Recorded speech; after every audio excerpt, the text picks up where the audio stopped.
ہم اور اب جب ضرورت سے زیادہ کسی بیماری میں مبتلا ہو جاتے ہیں تو اللہ سے نا امید ہو جاتے ہیں. ہمیں اس بات کا پتہ نہیں ہوتا ہے کہ اللہ ہمیں اس بیماری میں کیوں مبتلا رکھا ہے. ذرا سنیے. اگر اللہ سب کچھ کر سکتا ہے تو مجھے شفا کیوں نہیں دیتا؟ آج کی یہ ویڈیو آپ کے دل کا سکون واپس لا سکتی ہے.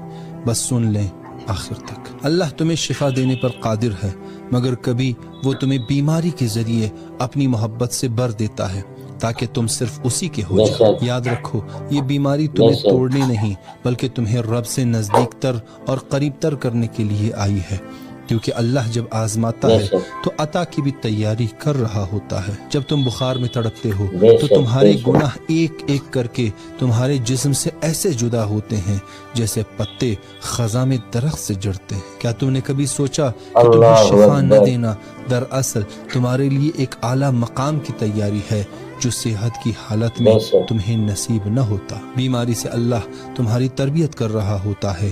در حقیقت اللہ تمہیں سکھا رہا ہوتا ہے کہ سجدہ سر کے جھکنے کا نام نہیں بلکہ دل کے جھکنے کا نام ہے. اللہ کبھی بے مقصد تکلیف نہیں دیتا، وہ ہر آنسو کو اجر سے تولتا ہے اور ہر صبر کو جنت سے. تم بستر پر پڑے ہو لیکن تمہاری روح اللہ کے قرب کی سیڑھی پر چڑھ رہی ہے.